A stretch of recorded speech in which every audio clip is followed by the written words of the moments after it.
Morning students, welcome back. आज जो है हम इस चैप्टर का सबसे इम्पोर्टेंट टॉपिक पढ़ने वाले हैं, जिसको मैं इस चैप्टर की आत्मा बोलती हूँ। ये जो टॉपिक है वो return to a fact of the law of variable proportion के नाम से आएगा आपके। बेसिकली जो हमने अभी तक टीपी, एमपी और एपी पढ़ा है, ये हम उसको यहाँ पे कमांड में देखने वाले हैं। हम इसको कमांड में देखते हैं, और तो साथ ही साथ मैंने आपको एक चीज बताई होगी, जब भी हम कोई लॉ पढ़ते हैं तो उसके सेक्शंस होते हैं, यानी उसमें जो है इंट्रोडक्शन होता है, उसकी थ्योरी होती है, उसके अजम्पशंस होते हैं, उसकी टेबल होती है, उसका डायग्राम होता है, उसका डिस्क्रिप्शन होता है और उसका कंक्लूजन होता है। ठीक है, तो कुछ स्टेप्स में एक लॉ को कवर किया जाता है।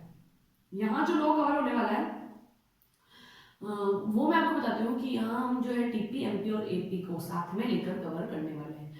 एपी आपकी बुक में नहीं दिया है, मैं आपको एपी भी यहाँ पर बताने वाली हूँ। ठीक है, बिकॉज आपकी बुक में जो है एपी और एमपी को फिर बाद में बताया है, हम यहाँ पर भी कर सकते हैं और चाहे तो बाद में भी उसको अलग से पढ़ सकते हैं। तो बेसिकली क्या होता है स्टूडेंट्स, आपको पता है कि लेबर और कैपिटल आपके यूज करते हैं आप। मैंने यहाँ लैंड और लेबर को यूज किया है, ठीक है, बिकॉज हमको एक तो वो चाहिए था चेंजेबल और एक चाहिए था नॉन चेंजेबल।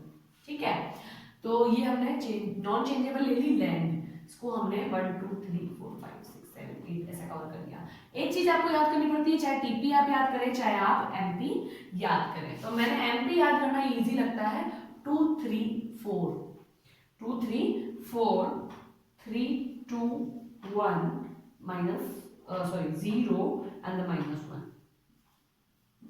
ठीक है, अब इससे टीपी भी निकल के आ जाएगी और बाकी सारी चीजें भी निकल कर आ जाएंगी। हम कह सकते हैं 1 2 3 4 5 6 7 और 8। ठीक है, 2 3 4 5 6 7 8। ठीक है, ये हमने लैंड जो है वो आपका कांस्टेंट फैक्टर है, इसलिए मैंने इसको कॉन्स्टेंटली 1 1 लिख दिया। लेबर जो है हमारा चेंजेबल फैक्टर है, तो मैं आपको इसमें चेंज कर रही हूँ। फर्स्ट टाइम मैं यूज करती हूँ 1, सेकेंड में 2 3 4 5 6 7 8।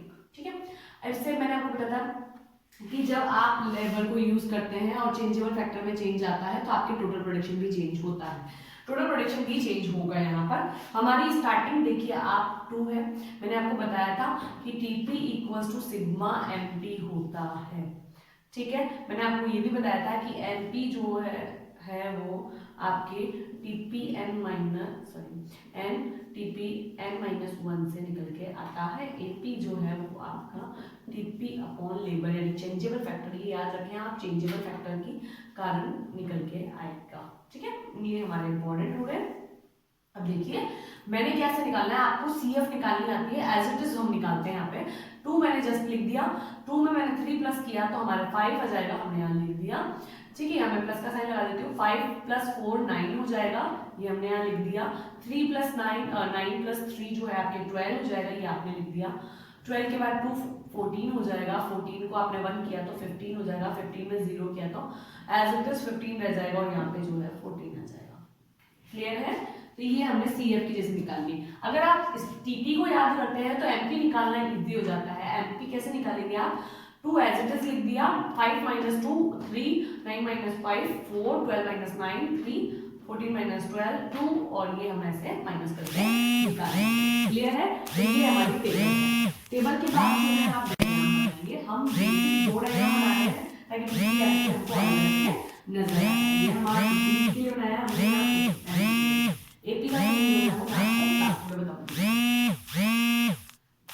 हमारा टीपी इधर लिख दिया, हमने एमपी लिख दिया। यहाँ पर जो है आपकी लैंड और लेबर आने वाली है, तो लैंड तो फिक्स फैक्टर है इसलिए हमने नहीं लिखना है, हम यहाँ लेबर को लिख देते हैं। ठीक है, यहाँ पे भी आपकी लेबर आ गई। ये आपका एक्सिस है, ये ओ, ये वाई, ये ओ, एक्स एंड वाई। स्केल आप एक तरह से सिमिलर ही रखिए, जैसे 1 2 3 4 5 6 7 और 8 सेम एज इट इज यहाँ लिखने वाले हैं। 1 2 3 4 5 6 7 और 8।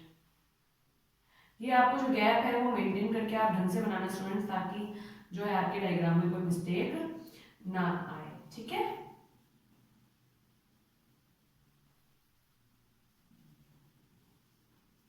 क्लियर। यहाँ पर जो है हम हमारा स्केल ले लेते हैं। स्केल जो है आप ले लें, स्केल हम कैसे लें, चलिए कोई नहीं, यहाँ पर जो है आप चाहे तो कहाँ तक है, 15 तक है, तो मैं यहाँ स्टार्ट कर देती हूँ 2 4 6 8 10 12 14 और 16। ठीक है, यहाँ पे भी ऐसे ही ले लेती हूँ 2 4 6 8 10 12 14 16।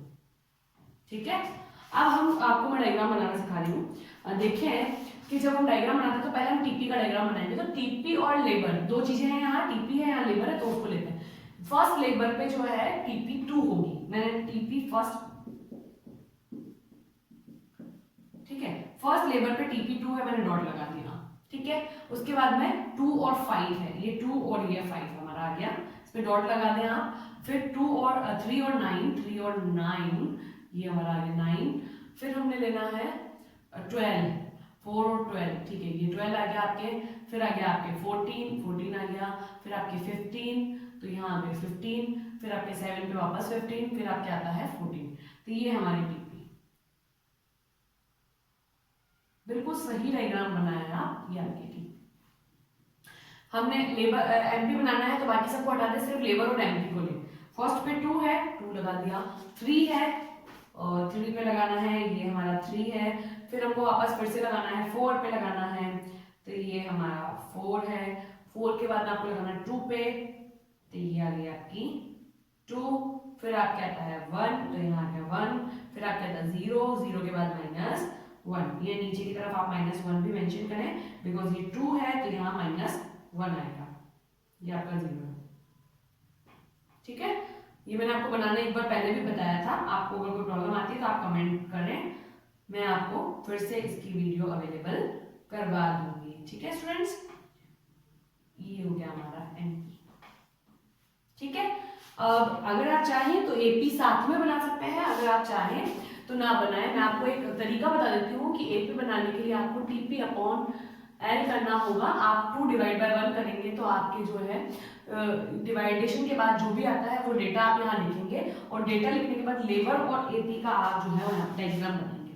अब ये पढ़ाने का मीनिंग ये था कि आपको ये पता चले कि यहाँ 3 स्टेप कंप्लीट होते हैं। फर्स्ट स्टेप में जो होता है आप ये बताएंगे कि टीपी इंक्रीज होती है तो एमपी भी इंक्रीज होती है टीपी की इंक्रीजिंग रेट पर।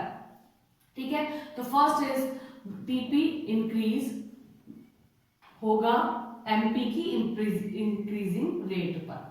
ठीक है, दूसरा पॉइंट आपके ये आता है कि टीपी जो है जहां पर भी मैक्सिमम हो जाता है वहां पर एमपी जो है वो 0 हो जाएगा। अगर आप यहाँ देखते हैं तो 1 2 3 4 5 और 6 नंबर ऐसा नंबर है जहां पर जो है आप यहाँ देखिए 6 नंबर पे 15 है और यहाँ पर भी 15 है, तो 6 पर जो है आपकी जो है एमपी तो हो जाती है, 7 पे जो है आपकी एमपी जो हो जाती है वो तो 0 हो जाती है, और आपका जो टीपी है वो क्या रहता है, मैक्सिमम रहता है। तो टीपी मैक्सिमम होने पर एमपी 0 होना, ठीक है, यहाँ पर ये 0 हो गई। ठीक है, तो ये सेकंड पोर्शन, हम ये कह सकते हैं कि ये वाला हमारा फर्स्ट पोर्शन है जहां टीपी इंक्रीज होता है, एमपी भी इंक्रीज होती है। सेकंड पोर्शन वहां जहां टीपी इंक्रीज मैक्सिमम हो जाता है, वहीं पर ये जो है वो भी क्या हो जाएगा, आपका 0 हो जाएगा। ठीक है, थर्ड पोर्शन ये होता है कि जहां टीपी डिक्रीज होने लगता है वहां पर आपकी एमपी नेगेटिव होना शुरू हो जाती है। तो 2 वाला पोर्शन हम कह सकते हैं कि टीपी जो है मैक्सिमम हो जाती है तो एमपी जो है वो 0 हो जाएगी, 0। ठीक है, थर्ड पॉइंट हम ये कह सकते हैं कि जहां पर टीपी डिक्रीज होना शुरू होता है एमपी जो है वहां पर नेगेटिव होना शुरू हो जाता है। तो ये है इसका लॉ कि आपके टीपी एमपी और एपी जो है एक दूसरे से कनेक्टेड होते हैं। कैसे कनेक्टेड होते हैं कि जब टीपी इंक्रीज होता है तो एमपी भी इंक्रीज होता है, बट इंक्रीज उस रेट पे होता है जहां पर टीपी इंक्रीज होता है, जिस रेट पर टीपी इंक्रीज होता है। एमपी जहाँ टीपी मैक्सिमम हो जाता है वहाँ एमपी 0 हो जाता है, और जहाँ टीपी डिक्रीज होना शुरू होता है वहाँ एमपी जो है नेगेटिव होना शुरू होता है। ये है आपका लॉ। ठीक है, अगर आपको कोई भी प्रॉब्लम आती है तो पूछ लीजिएगा, because this is most important. Most important का मतलब इसके बिना पेपर बनना पॉसिबल नहीं है। ठीक है, ओके फ्रेंड्स, थैंक यू।